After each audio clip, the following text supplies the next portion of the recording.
제가 먼저 하고 여러분 따라서 하시면 되겠습니다.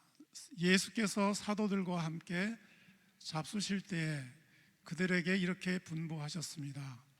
너희는 예루살렘을 떠나지 말고 내게서 들은 아버지의 약속을 기다려라. 요한은 물로 세례를 주었으나 너희는 여러 날이 되지 않아서 성령으로 세례를 받을 것이다. 사도들이 한자리에 모였을 때 예수께 여쭈었다. 주님께서 이스라엘에게 나라를 되찾아 주실 때가 바로 지금입니까? 예수께서 그들에게 말씀하셨다. 때나 시기는 아버지께서 아버지의 권한으로 정하신 것이니 너희가 알 바가 아니다. 그러나 성령이 너에게 내리시면 너희는 능력을 받고 예루살렘과 온 유대와 사마리아에서 그리고 마침내 땅끝에까지 이르러 내 증인이 될 것이다. 이 말씀하신 다음에 그가 그들이 보는 앞에서 들려 올라가시니 구름에 쌓여서 보이지 않게 되었다. 예수께서 떠나가실 때 그들이 하늘을 쳐다보고 있는데 갑자기 흰옷을 입은 두 사람이 그들 곁에 서서 갈릴리 사람들아 어찌하여 하늘을 쳐다보면서 서 있느냐? 너희를 떠나서 하늘로 올라가신 이 예수는 하늘로 올라가신 것을 너희가 본 그대로 오실 것이다 하고 말하였다. 자리에 옆에 계신 분들과 인사 좀 해주세요. 하늘 복 받으세요. 가정에 계신 분들도 같이 예배드리는 식구들과 같이 예배 인사를 하시기 바랍니다. 하늘 복 받으세요. 감사합니다. 조금 전에 말씀드렸듯이 이제 오늘 설교를 윤희문 목사님께서 해 주실 것입니다. 윤희문 목사님은 간단하게 제가 소개를 드리면은 락빌 장로교에서 심우하시다가 은퇴하신 목사님이십니다. 지금은 후배들을 양성하시고 또 평신도들을 위해서 성경 공부를 가르치시면서 사역을 열심히 하고 계십니다. 나오실 때 우리 연합장로교회 따뜻한 박수로 맞이하여 주시면 감사하겠습니다. 나오시죠.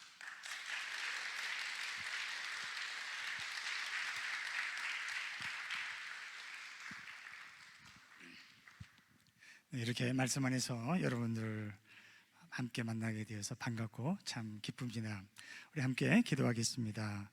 아버지 하나님, 주님께서 이제 저희들에게 말씀하실 때 저희들의 귀가 들을 수 있는 복된 귀가 되게 하시고 우리의 마음의 밭이 뿌리를 내리고 싹을 내 열매를 맺을 수 있는 좋은 땅들이 될 수 있도록 은혜 내려 주시옵소서. 예수 그리스도의 이름으로 기도드립니다. 아멘.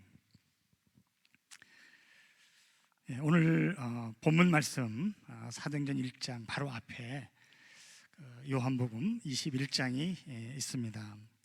우리가 잘 아는 대로 또 아까 여러분들 함께 찬송하신 대로 예수님께서 부활하신 다음에 시몬 베드로에게 3번 똑같은 질문을 하셨습니다. 네가 나를 사랑하느냐? 베드로가 또 똑같이 3번 대답하지 않았습니까? 내가 주님을 사랑하는 줄을 주께서 아십니다. 그리고 예수님께서 또 똑같은 대답으로 내 양떼를 먹여라 그렇게 말씀하셨습니다. 그리고 나서 베드로에 대한 예언 말씀을 해주십니다. 18절 19절에서 내가 진정으로 내게 말한다. 네가 젊어서는 스스로 띠를 띠고 네가 가고 싶은 곳을 다녔으나 네가 늙어서는 남들이 내 팔을 벌릴 것이고 너를 묶어서 내가 바라지 않는 곳으로 너를 끌고 갈 것이다. 예수께서 이렇게 말씀하신 것은 베드로가 어떤 죽음으로 하나님께 영광을 돌릴 것인가를 암시하신 것이다. 예수께서 이 말씀을 하시고 나서 베드로에게 나를 따라라 하고 말씀하셨다. 얼마나 멋진 장면입니까? 사랑한다고 고백했지요. 예수님께서 또 예언도 해주시면서 마지막 앞으로 살아갈 사명을 주셨습니다. 이렇게만 끝났다면 정말 베드로에게는 좀 멋진 그런 마무리가 되었을 텐데 사실 말이죠, 진짜 결론이 그 다음 20절에 나오기 시작합니다. 20절에 보니까 베드로가 뒤를 돌아보니 그렇게 이제 나와 있어요. 그게 문제가 된 겁니다. 쟁기를 든 사람이 뒤를 돌아보지 말라 하셨는데 베드로가 사명을 받고요 뒤를 돌아보았습니다. 그러면서 예수께 베드로가 물었습니다. 주님, 이 사람은 어떻게 되겠습니까? 예수께서 말씀하셨다. 내가 올 때까지 그가 살아있기를 바란다고 한들 그것이 너와 무슨 상관이 있느냐? 너는 나를 따라라. 다시 한번 똑같은 사명을 베드로에게 주시는 거죠. 주님을 따르는 제자들에게, 이렇게 사명까지 받은 또 사랑을 고백한 제자들에게 마지막 걸림돌이 되는 것이 하나 있다면, 베드로를 볼 때 다른 사람과 비교하고 예수님께 집중하지 못한다는 것을 우리가 알게 됩니다. 베드로가 궁금해하던 제자는 예수님이 사랑하시던 제자 요한이었습니다. 예수님은 그런 베드로에게 너와 무슨 상관이 있느냐, 그렇게 말씀하셨습니다. 여러분, 다시 쉽게 말하면 무슨 뜻일까요?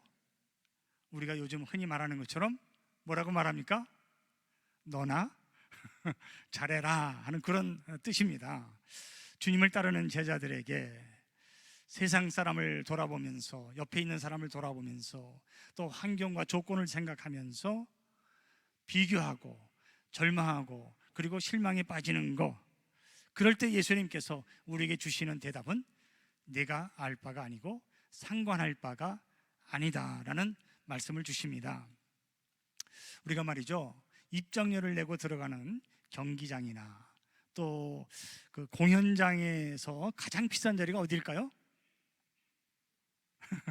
물론 제일 앞자리죠. 제일 잘 보이니까. 그러면 예배 자리도 가장 비싸고 좋은 자리는 어디일까요? 예, 뭐 앞자리가 되지 않겠습니까? 왜 그럴까요? 예수님께 집중할 수 있어서 그렇다는 거죠. 그 락펠러의 어머니가 락펠러에게 남겨주신 10가지 신앙 지침이 있습니다. 여러분들 많이 들어서 아시죠? 하나님을 친아버지로 섬겨라. 매일 저녁에 기도하고 반성해라. 아침에는 꼭 성경을 읽어라. 오른쪽 주머니에 11조를 항상 준비해라 등의 10가지 지침이 있는데, 그 중에서 한 가지가 뭡니까? 예배 시간에는 항상 앞에 앉아라. 그게 지침 중에 하나였어요. 물론 보이지 않는 하나님께 예배 드리는데 꼭 굳이 앞자리를 강조하신 것은 그만큼 예배가 중요하고, 뒷자리에 앉으면 뭐만 보일까요? 때로는 다른 사람 뒤통수만 보인다는 거예요. 그래서 하나님께 집중하는 일에 방해가 되지 않도록 그렇게 앞에 앉는 게 좋다는 말씀이라고 생각이 됩니다. 오늘 본문 말씀인 교회의 시작 그리고 부흥을 준비하는 사도행전 1장의 핵심이 무엇입니까? 성령으로 세례를 받고 예수님을 따르는 제자들, 예수님의 증인이 되는 이것이 바로 오늘 본문 말씀의 핵심입니다. 그런데 제자들이 오늘 본문 말씀에서 6절에 보니까 말이죠, 주님께서 이스라엘에게 나라를 되찾아 주실 때가 지금입니까? 라고 묻고 있습니다. 지금 부활하셔서 제자들에게 승천하시기 전에 말씀하시는 그 예수님께 제자들이 어떻게 해요? 집중하지 않고 있다는 거예요. 지금 딴 생각을 하고 있어요. 이런 제자들에게 예수님이 7절에 말씀하십니다. 때나 시기는 아버지께서 아버지의 권한으로 정하신 것이니 너희의 알 바가 아니다. 그렇게 말씀하세요. 그리고 이어서 8절에 그러나 너희 성령이 너희에게 내리시면 너희는 능력을 받고 예루살렘과 온 유대와 사마리아에서 그리고 마침내 땅끝까지 이르러 내 증인이 될 것이다 말씀하셨습니다. 예루살렘이 회복되는 때는 너희들이 알 바가 아니다 라고 말씀하세요.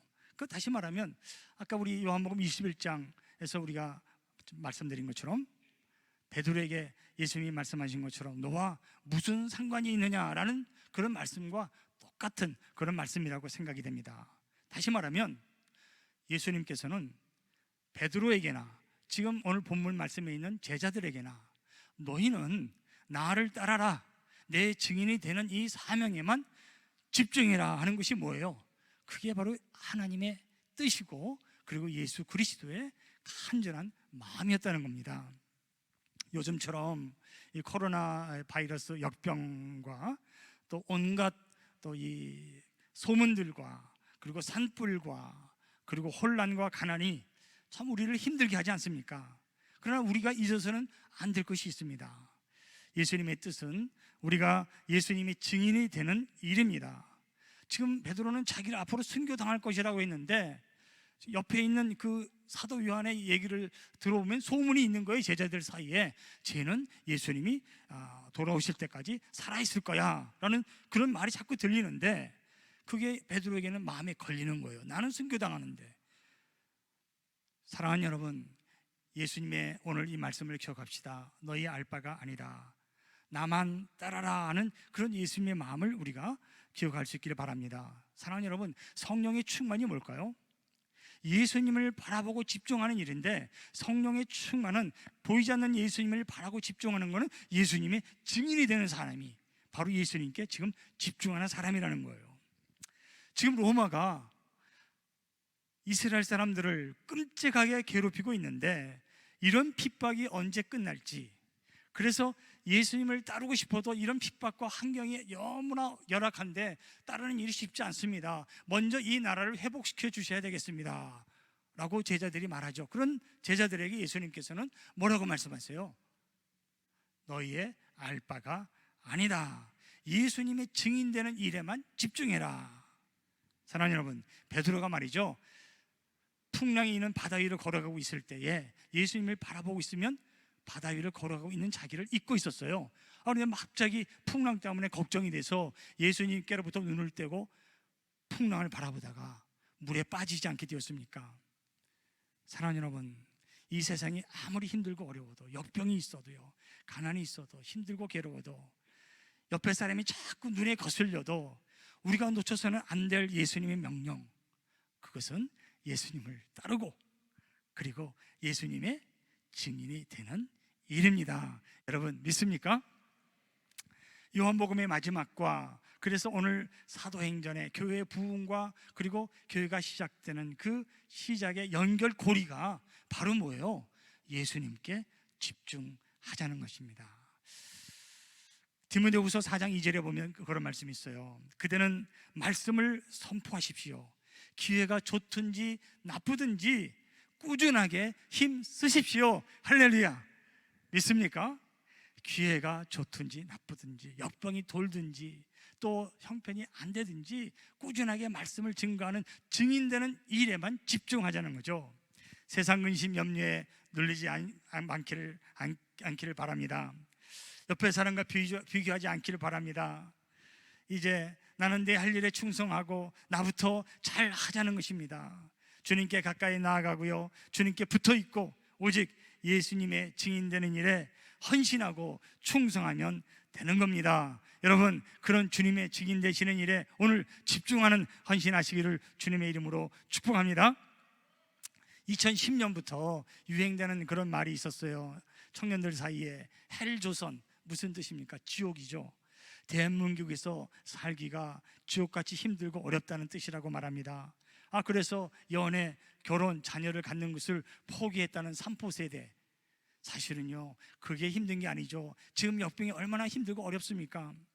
우리가 아무리 환경이 어렵고 힘들어도요, 내가 쓰는 말이 나를 만들어 갈 수 있습니다. 우리가 주님을 따르면, 주님을 바라보면 우리의 생각과 말도 바뀌어져야 됩니다. 지난 주일 우리 김혜길 목사님께서 여러분들에게 로마서 7장 말씀을 증거해 주셨습니다. 우리 그리스도인들은 율법에 매여서 죽음에 이르는 열매를 맺지 않고 성령이 주시는 새 정신으로 하나님을 섬기는 사람들입니다. 할렐루야. 오늘 본문 말씀이 바로 그 말씀이에요. 오늘 5절에서 예수님께서 말씀하셨어요. 요한은 물로 세례를 주었으나 너희는 여러 날이 되지 않아서 성령으로 세례를 받을 것이다. 성령을 받아서 마음을 새롭게 함으로 이 세대의 풍조를 본받지 않고 하나님의 뜻을 분별해서 그리고 각 사람에게 나눠주신 믿음의 분량대로 분수에 맞게 생각하고 주님을 따르는 제자들이 되는 것, 바로 저와 여러분들에게 오늘날 이 세대를 살아가는 우리들에게 주신 하나님의 사명인 줄로 믿습니다. 베드로전서 4장 2절에서 사도 베드로가 이렇게 말씀했습니다. 이제부터는 육신으로 살아갈 남은 때를 인간의 욕정대로 살지 말고 하나님의 뜻대로 살아야 합니다. 여러분 믿습니까? 우리 그리스도인들은 그래서 하나님께 먼저 성령을 받아야 합니다. 여러분 꽃이 피죠. 내가 물을 주지만 내가 꽃을 피우는 게 아니잖아요. 나는 그냥 물을 줄 뿐입니다. 내가 피울 수 없습니다. 비가 온다고 하는 거죠. 내가 비를 내리게 할 수 없기 때문에 비는 오는 거죠. 가을이 오고 또 겨울이 가면 또 봄이 옵니다. 모든 자연의 이치가 그렇습니다. 모든 것이 우리에게 오는 것이고 우리는 받아서 살아가는 피조물입니다. 그래서요, 기쁨도 오고 환난도 오고 그리고 슬픔도 온다고 우리는 말합니다. 그래서요, 내가 마음에 결단하고 결정한다고 기쁨을 내가 스스로 만들어 낼 수 없습니다. 평안도 우리에게 오는 것이지 내가 만드는 것이 아닙니다. 교회 부흥도요, 교회 부흥을 내가 만드는 것이 아닙니다. 내가 교회를 부흥시키는 것이 아니라 교회 부흥도 내게, 우리들에게, 우리 연합 장로에게 오는 것입니다. 믿습니까? 예. 은혜도 믿음도 내게 오는 것입니다. 내가 갖겠다고 해서 생기는 게 아니라는 거죠. 사랑하는 여러분, 믿음의 사람, 하나님의 자녀들은 모든 것을 하나님께 받아서 살아가는 사람들입니다. 성령으로 세례를 받으리라. 우리는 하나님께로부터 오는 것을 받아야 합니다. 성령의 충만함을 받아야 합니다.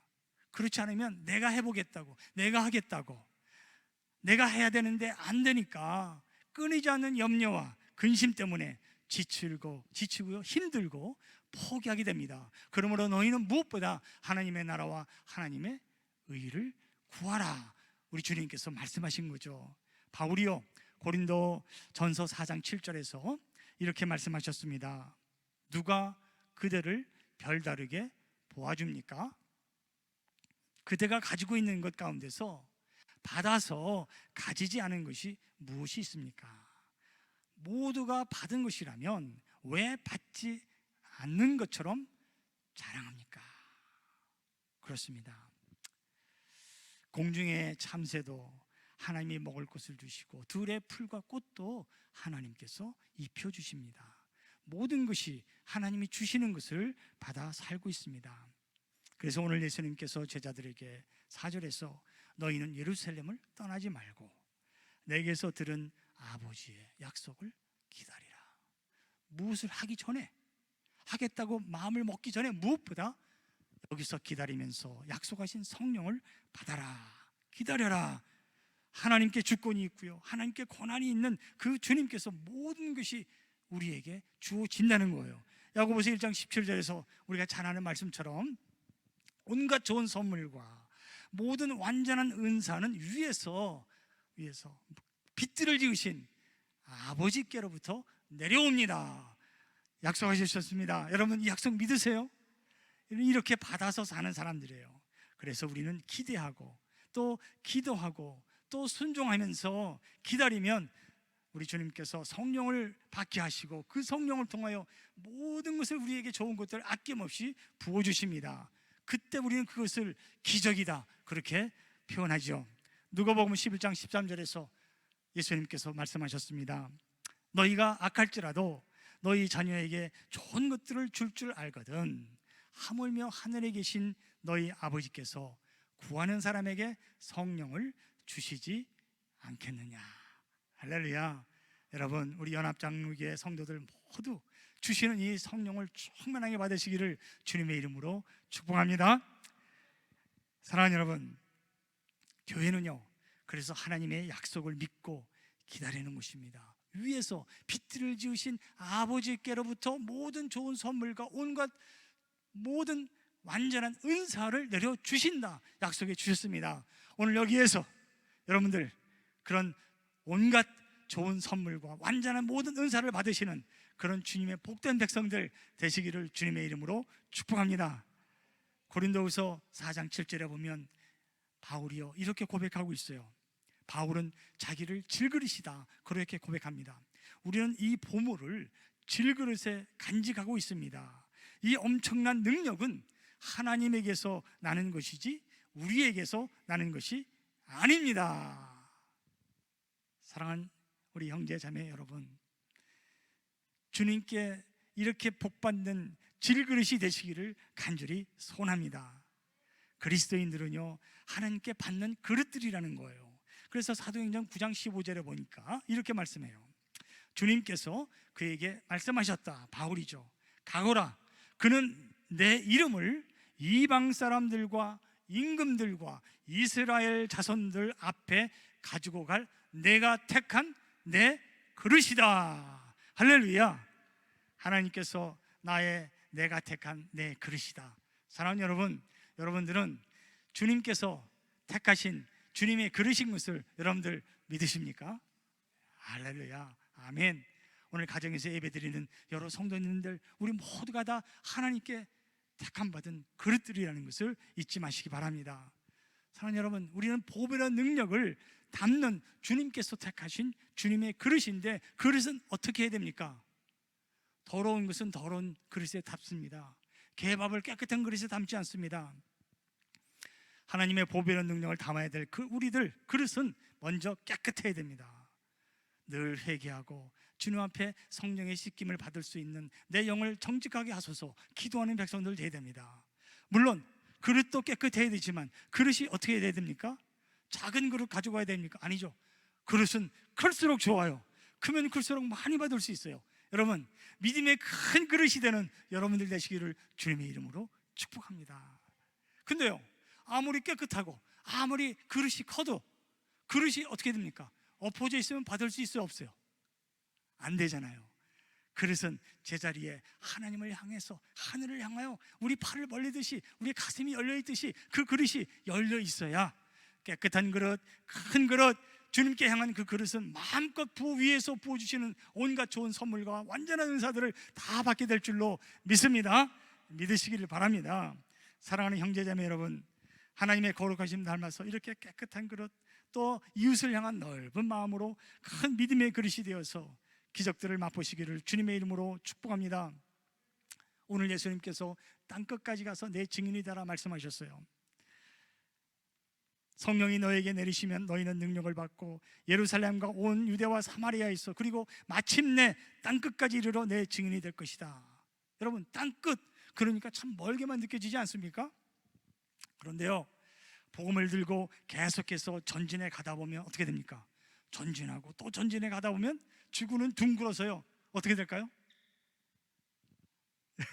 다시 제자리로 돌아오는 거예요. 그래서 내가 서 있는 자리가 어떻게 됩니까? 땅끝이 될 수 있다는 거예요. 그래서 이렇게 말씀할 수도 있습니다. 진짜 먼 곳이 어디입니까? 내 가족이 될 수 있어요. 진짜 먼 곳, 내 선교지와 내 가정이 될 수 있다는 거예요. 내 형제 자매들이고요, 내 목장이 될 수 있다는 거죠. 내가 자주 만나는 이웃들이 바로 내 선교지가 될 수 있다는 겁니다. 그래서 오늘 예수님께서 사도 바울을 보내시면서도 그렇게 말씀하셨어요. 이방 사람들과 임금들과 이스라엘 자손들 앞에. 왜 이방 사람들, 임금들 하시고 다시 이스라엘 자손이 나올까요? 순서가 그렇게 바뀌었다는 거예요. 베드로가요, 바벨론에 있는 사람과 자기를 비교하지 않았습니다. 가장 가까이 있던 사도 요한과 자기를 비교했어요. 그리고 분노하고 시기하는 사람들이 저 멀리 있는 무슨 중국에 있는 사람이 아니잖아요. 가장 가까이 있는 사람에게 우리는 분노하고요, 화풀이하게 됩니다. 시기하게 됩니다. 베드로에게, 그에게 땅끝은 어쩌면 사도 요한이었다고 말할 수 있지 않겠습니까? 우리가 중남미와 그리고 남미와 중국과 중동, 유럽으로 나아가서 여러분 복음을 증거하고 전하시는 일에 계속 해야 됩니다. 그렇지만 바로 여기 내가 살고 있는 가정과 그리고 이웃도 나의 가장 먼 땅끝 같은 선교지가 될 수 있습니다. 진정한 땅끝, 여기 내가 살고 있는 이 자리가 땅끝입니다. 갈라디아서 5장 24절 26절에 보면 이렇게 고백하고 있습니다. 그러므로 예수께 속한 사람은 정욕과 욕망과 함께 자기 육체를 십자가에 못 박았습니다. 우리가 성령으로 삶을 얻었으니 성령이 인도해 주시는 삶을 살아갑시다. 갈라디아서 5장 26절에 마지막에 바울이 이렇게 얘기해요. 우리는 잘난 체하거나 서로 노엽게 하거나 질투하거나 하지 않도록 합시다. 성령이 인도해 주시는 삶을 사는 사람은 서로 노엽게 하거나 질투하거나 시기하지 않는 사람이라는 거예요. 그래서요, 사랑하는 여러분, 우리 그리스도인들은 내 옆에 있는 사람에게 증인이 되는 삶을 살아야 되는데, 증인이라고 하는 말은요, 헬라 말로 마르투스입니다. 그런데 이 마르투스라는 단어가 순교자란 의미로 쓰이게 됩니다. 왜 그럴까요? 예수님의 증인은 자기 목숨을 다해서, 생명을 다해서 복음을 전하다 보니까 순교자가 되고, 그래서 증인이라는 사람은 반드시 순교자와 같은 생명을 아끼지 않는 사람이다 라는 뜻으로 증인이라는 헬라말 마르투스가 순교자가 된 거예요. 사랑하는 여러분, 생명보다 더 소중한 것은 없습니다. 그러나 이 생명이 가치가 있으려면 이 생명을 주신 하나님을 섬기는 사람, 그 삶이 생명에 가치가 있게 됩니다. 캄보디아의 그 킬링 필드라고 하는 그런 사진 보신 기억이 있습니까? 해골이요, 산처럼 쌓여 있어요. 산처럼. 죽어서 해골이 되면 어떤 해골이 이쁘다, 어떤 해골이 못생겼다 그렇게 말합니까? 다 똑같은 해골일 뿐입니다. 의미가 없어요. 저 여러분들, 우리는 모두 이렇게 살다가 늙어지면 다 해골이 될 사람들입니다. 그래서요, 지혜로운 사람은 우리는 썩어질 육신을 위해서 살지 않습니다. 갈라디아서 6장 8절에서 이렇게 말씀합니다. 자기 육체에다 심는 사람은 육체에서 썩을 것을 거두고 성령에다 심는 사람은 성령에게서 영생을 거둘 것입니다. 할렐루야. 성령의 인도해 주심을 받아서 살아가시는 여러분들 되시기를 주님의 이름으로 축복합니다.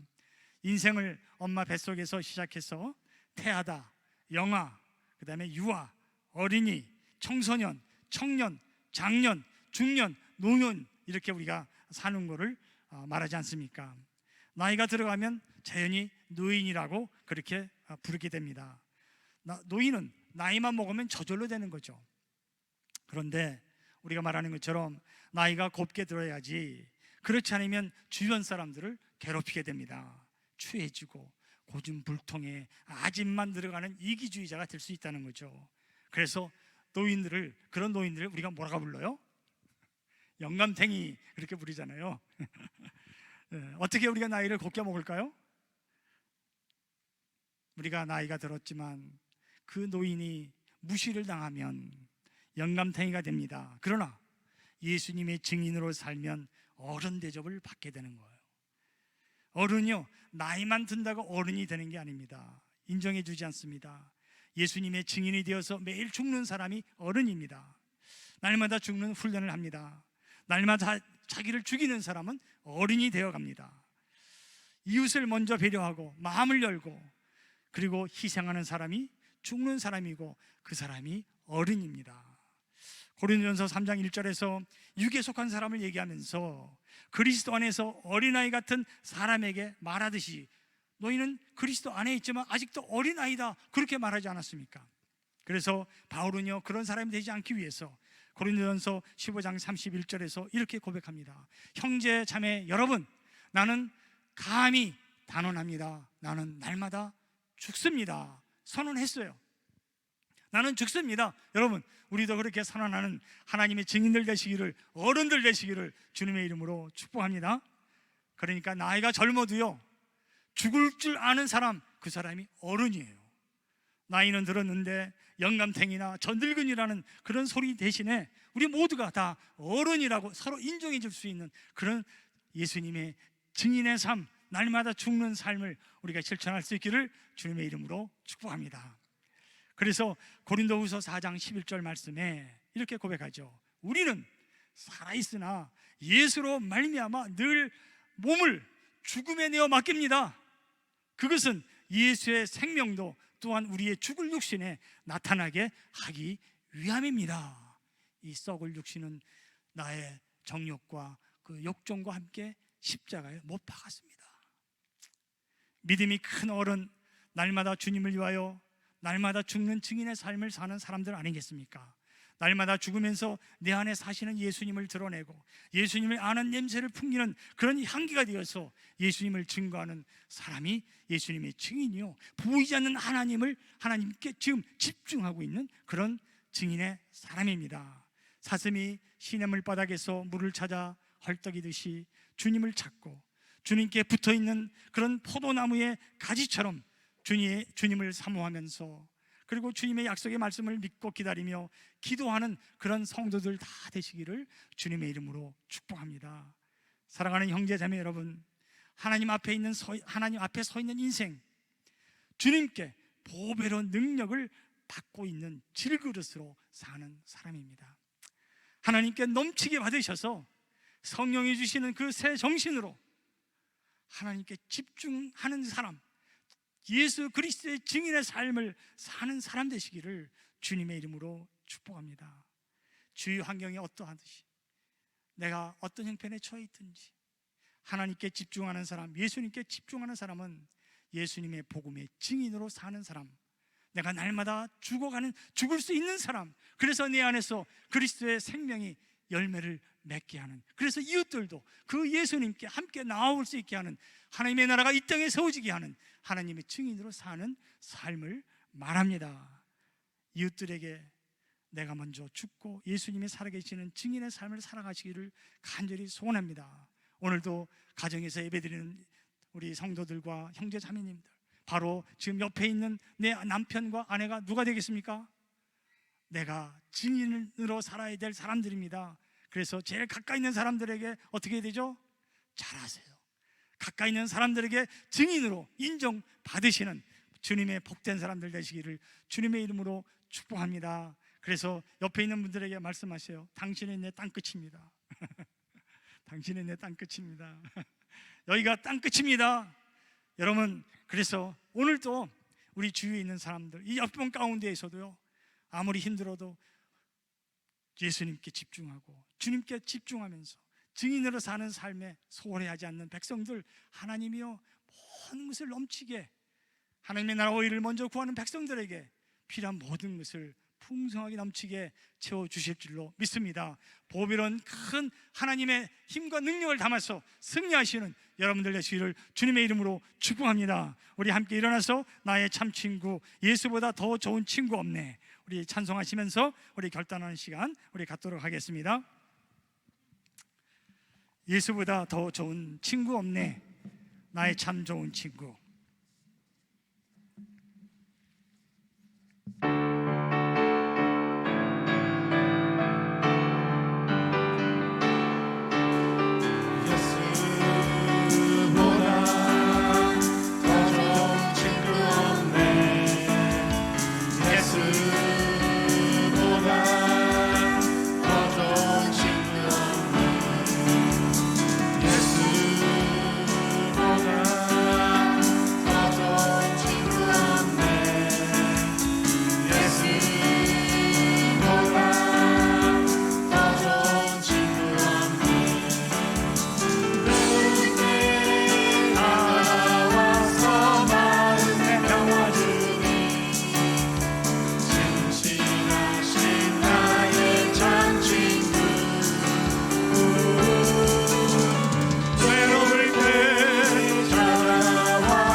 때까지 예수님 사랑하겠습니다, 베드로처럼 고백했습니다. 우리가 주의 이름을 한번 힘껏 부르고 함께 결단의 시간 갖도록 하겠습니다. 주여! 아버지 하나님 감사합니다. 우리에게 사명을 주셨습니다. 주님을 따르라 말씀해 주셨습니다. 그런데 지금 역병이 들고 가난해지고 온갖 불쾌한 소문과 그리고 산불과 그리고 세상의 험난한 소식들이 들려옵니다. 아버지, 이웃들이 보이지 않게 저희도 오직 예수님께만 집중할 수 있는 하나님의 사람들 되게 해 주시옵기를 간절히 바라고 원합니다. 예수님께 집중하는 사람, 예수님을 사랑한다고 고백하는 사람, 오직 주님의 증인되는 삶을 살아가는 사람들입니다. 주님, 나를 비난하는 원수들이 온종일 나를 짓밟고 거칠게 나를 공격할 수 있을지라도 참으로 많아지고 있는 이 세상 사람들, 두려움이 온통 나를 휩싸는 날에도 나는 오히려 주님을 의지하겠습니다. 나는 오직 하나님의 말씀만 찬양하겠습니다. 내가 하나님만 의지하니 나에게는 두려움이 없습니다. 육체를 가진 사람이 나에게 어찌 감히 할 수 있겠습니까? 역병이 나를 어찌 할 수 있겠습니까? 아버지 하나님, 오직 주님만 의지하며 두려움이 나를 휩싸는 날에도 예수님만 바라보고 주님 나에게 명령해 주신 예수님을 따라가는 아버지 하나님의 성령에 충만한 사람들 되게 하여 주시옵소서. 예수님께만 붙어있는 포도나무에 가지들 되게 하시고 아버지 하나님, 배우리의 제약으로 고백하며 회개하며 날마다 성령으로 씻김받으며 성령의 충만함을 받아서 오늘도 아버지 하나님의 깨끗한 그릇으로 주님 내가 택한 나의 그리스도 말씀하신 하나님의 그릇으로 부족함이 없도록 큰 믿음의 그릇을 준비하게 하시고 하나님을 향하여 우리 성도들 손에 손을 잡고 온 교회가 하나님을 향하여 마음을 열어서 아버지 하나님, 오늘도 이 시간에 부어주시고자 하는 하나님의 온갖 좋은 선물들과 온갖 완전한 은사들을 부어주실 때에 넘치게 받을 수 있는 하나님의 복된 성도와 그리고 교회가 될 수 있도록 역사하여 주시옵소서. 주여 믿습니다. 아버지 하나님, 연합 장로교회를 주님께서 복되게 하시고 연합 장로교회가 하나님의 큰 그릇이 되게 하시고 깨끗한 그릇 되게 하시고 이 어두운 사망의 그늘에 앉은 세상을 향하여 아버지 하나님, 온갖 하나님의 좋은 것들을 마음껏 부어줄 수 있는 복의 통로로 복의 근원 될 수 있도록 역사해 주시옵소서. 주여 믿습니다. 감사합니다. 아버지 하나님, 주님, 저희들 오직 깨끗한 그릇으로 아버지 하나님 주신 그 믿음의 큰 그릇으로 믿음이 적은 자들아 꾸중하시는 그 예수님의 음성을 듣고 오늘도 주님 앞에 나아가 회개하며 그 말씀을 붙잡고 세상이 아무리 우리를 두렵게 할지라도 주님, 전능한 하나님만 믿고 의지합니다. 말씀만 찬양하겠습니다. 주님을 사랑합니다 고백하는 하나님의 백성들로 오늘도 주님, 나를 따라라 하는 주의 말씀, 내 증인이 되라 하신 주의 이 사명만 바라보고 오늘 저희들 나아갈 때 주님께서 우리의 울타리가 되어주시고 주님께서 우리의 산성과 망대가 되어주심을 믿습니다. 주여, 오늘도 함께 기도하며 머리 숙이고 가정에서 예배드리는 사랑하는 연합장로의 모든 백성들 위해 아버지 하나님께서 이런 성령의 충만으로 채워주시고 모든 이웃들에게 하나님의 영광과 예수님의 이름을 증거하며 그리스도를 아는 향기가 될 수 있도록 역사해 주시옵소서. 지금 이 시간은 우리 주 예수 그리스도의 놀라우신 은혜와 아버지 하나님의 극진하신 사랑과 성령님의 뜨거운 감동하심과 감화하심 그리고 교통하심이 오늘 여기 머리에 숙인 하나님의 백성들 위해 또 오늘 함께 가정에서 예배드리는 연합장로의 모든 권속들 위해 영원히 함께 하시기를 간절히 축원하옵나이다. 아멘.